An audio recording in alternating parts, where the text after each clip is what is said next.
এই ভিডিঅ'টো বহুত দিনৰে হয় 15 আগষ্ট দিনাখনেই হয় আৰু বহুতে কমেন্ট কৰিছে মই অলপমান সৰু ক্লিপ এটা দিছিলো যে গাহৰি মাংস আৰু মৰাপাটৰ ৰেচিপিটো আৰু তাতে বহুতে কমেন্ট কৰিছে যে খাই পোৱা নাই বুলি বলক আজি আহি মানে আপোনালোকক অকমান শেয়াৰ কৰি যেহেতু ভিডিঅ' কেইটামান আছিলে মই বোলো আপলোডে কৰি দিওঁ গতিকে এই ভিডিঅ'টো হৈছে মাংসখিনি প্ৰথমে গাহৰি মাংস হয় ধুই কৰি ধুনীয়াকৈ লৈ চাফাকৈ লোৱাৰ পাছত মানে আকৌ পিঁয়াজ দি কৰি মানে ধুনীয়াকৈ ভাজিছোঁ ভাজাৰ পিছত কি হয় আৰু ইয়াতে মানে বগা জিৰা কেইটামান দিলে ভাল লাগে আৰু বাৰু সকলোখিনি মছলা মোৰ দিয়া হৈ গৈছে কিন্তু মই মানে ইমান ভিডিঅ' কৰা নাছিলোঁ কিন্তু বহুত ভাল লাগে জানেনে আৰু যিটি মৰাপাট নাখায় যেনে বঙালী মৰাপাট অসমীয়া মৰাপাট থাকে ন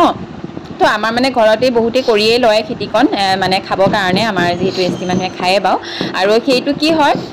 মৰাপাটটো শুকাই থয় পুৰা চাফাকৈ ধুই কৰি ধুনীয়াকৈ শুকাই থয় পলিথিনত বান্ধি থয় বা এনেকৈ ধুনীয়াকৈ ছেফটি জেগাত থৈ দিয়ে ভালকৈ চাফাকৈ আৰু এয়া মানে গাহৰি মাংসৰ লগত যেতিয়া শুকানে ভজা হয় ন পানী দিও খায়তো সেইটো টেষ্টো বেলেগ ভাল লাগে আৰু এইটো টেষ্টো বেলেগ লাগে আৰু এই শুকান যিটো মৰাপাটখিনি ন এই শুকান মৰাপাটখিনি একদম ধুনীয়া মমীয়া হৈ যায় খালে মানে মচমচীয়া হৈ যায় মানে বহুত ভাল লাগে খাই